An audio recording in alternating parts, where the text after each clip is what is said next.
सरकार तो चाहती है कि किसानों के जो बात है, जो मांग है, उनमें जो भी संभव हो सकता है उसका समाधान कर दिया जाए।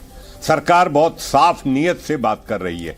अब किसान नेता जो हैं पंजाब के, उनकी मंशा जो है अगर साफ है और वो वाकई किसानों के हित में भला चाहते हैं और चाहते हैं कि जनता जो आज त्राही त्राही कर रही है दिल्ली तक और जो परेशानियां हैं वो उचित नहीं है, उससे कोई संदेश अच्छा नहीं जा रहा, उससे संदेश खराब जा रहा है। और जिस तरीके के वीडियो आ रहे हैं, वायरल हो रहे हैं, उससे जनता में और रिएक्शन हो रहा है कि कैसे किसान है। अब सवाल जनता के बीच में ये उठने लगा। अब जिस तरीके से कल मीडिया पे हमला हुआ है तो ये उचित नहीं है। हमला करने वाले अवांछित तत्व जो घुस जाते हैं आंदोलनों में, उसका नुकसान होगा किसानों को भी। और ये पूरा किसानों के नाम पर आंदोलन है और उसमें इस तरीके की घटना ये देश के किसान समाज के लिए बहुत दुखदाई है। और जो एक क्रेडिबिलिटी है इस देश के अन्नदाता की, उस पर एक बदनुमा दाग लग रहा है। पहले 26 जनवरी को लगा था और अब ये फिर शुरू हो गया है। ये ठीक नहीं है। अब मेरा सिर्फ निवेदन ये है कि जिस तरह सरकार साफ मन से है, आप उन टूल किट के आदेशों को, निर्देशों को एक तरफ रखिए और साफ दिल से बात करिए और समाधान निकालने के लिए 2 कदम सरकार आगे बढ़िए, 2 कदम आप बढ़िए, तभी किसान के हित में आपको माना जाएगा और तभी समाधान हो पाएगा। ठीक है, मैं सीधे यहाँ से साहब के पास चलता हूं।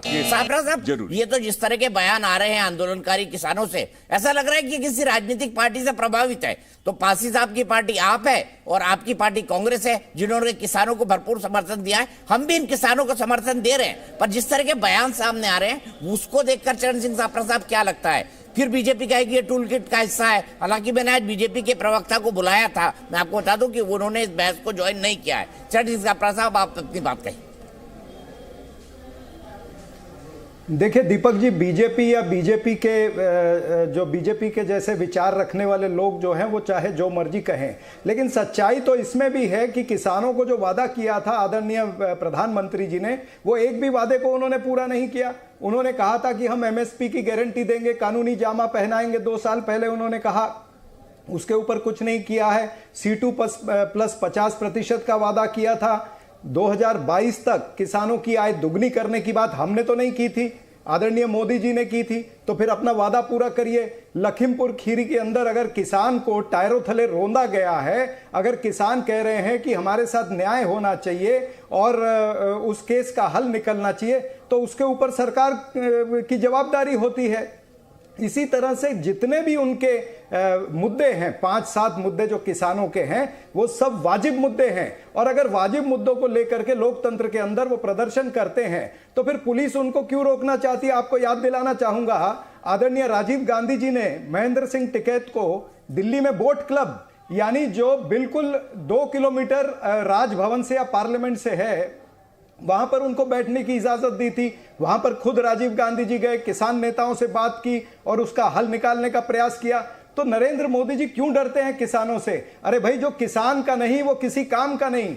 किसान के साथ धोखा मत करिए। किसान यही कहता है कि हमारे साथ आप वादा खिलाफी मत करिए, इतनी सी बात है। और सरकार समझती नहीं है। डंडे चल रहे हैं, टीयर गैस चल रही है, कील बिछाए जा रहे हैं, बोल्डर लगाए जा रहे हैं। तो ये क्या हो रहा है? जितना आप फोर्स लगा रहे हो तो किसान भी तो इस भूमिपुत्र है ना, तो भूमिपुत्र अपना फोर्स लगा रहा है वहां से, लेकिन लोकतंत्र के अंदर ये वाजिब है। वाजपेयी जी पॉलिटिकल लीडर आप हैं, मैं सीधे चरण सिंह साहब से संगीत रागी जी को नहीं उलझाना चाहूंगा। वाजपेयी जी, आप मुझे बताइए, हालांकि विचार उनके बीजेपी और संघ के बड़े क्लियर है इस मामले में, इसमें मुझे कोई दो राय नहीं है, लेकिन पॉलिटिकल जवाब वाजपेयी जी मैं आपसे ही शुरुआत करता हूं आज फॉर अ चेंज, क्योंकि मैं आप सबसे आखिरी में आपको लेता हूं। आज फॉर अ चेंज आपसे ही शुरुआत करता हूं। क्या कहेंगे सापरा साहब को, सापरा साहब जो कह रहे हैं उस पर?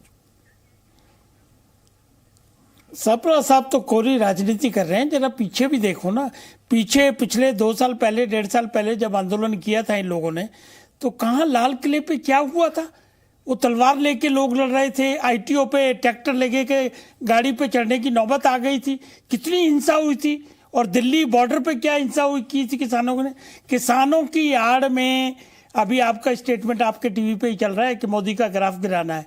मतलब किसानों की आड़ करेंगे अब आप ना? अब आपके पास कोई और राजनीति करने का मुद्दा बचा नहीं है क्या? किसानों के पीछे छिप के बात करें। देखिए, किसानों का जहां तक सवाल है ना, किसानों को आंदोलन करने से कोई नहीं रोक रहा है, लेकिन अगर किसान टकराव की स्थिति में आएंगे, अपने ट्रैक्टर को फाइटर जेट की तरह बना के आएंगे, उसके पुर्जे में बड़े बड़े पंखे लगा के आएंगे, आंसू गैस छुपाने के लिए, उसको इन्फेक्शस करने के लिए अगर वो पाइपलाइन लेके आएंगे, तो कौन जाने देगा? संविधान की बात करते हो, संविधान में डेमोन्स्ट्रेशन करने का, प्रदर्शन करने का, प्रोटेस्ट करने का अधिकार है, लेकिन साथ साथ आर्टिकल 92 में सरकार को भी ये अधिकार है कि वो रीजनेबल इंस्ट्रक्शंस लगाए जिससे कि कानून व्यवस्था गड़बड़ ना हो जाए। पुलिस की जो कार्रवाई है या हरियाणा स्टेट की जो कार्रवाई है वो सिर्फ इसलिए है कि दिल्ली में आके और दिल्ली की जनता को परेशान न करा जाए, पहला जैसा सीन दोबारा से क्रिएट ना किया जाए। एक तो ये पहलू, और दूसरा पहलू ये है कि सरकार वार्ता कर रही है। आंदोलन शुरू होने से पहले वार्ता शुरू की और आज भी वार्ता के लिए गई है। सरकार का ये भी अनुराग किसी मंत्री का बयान था कि 90% मांगे इनकी मान ली गई है। जहां तक एमएसपी का सवाल है, 2006 में एमएसपी लागू करने की बात थी, कमेटी की रिपोर्ट आई थी, क्या इन्होंने लागू की?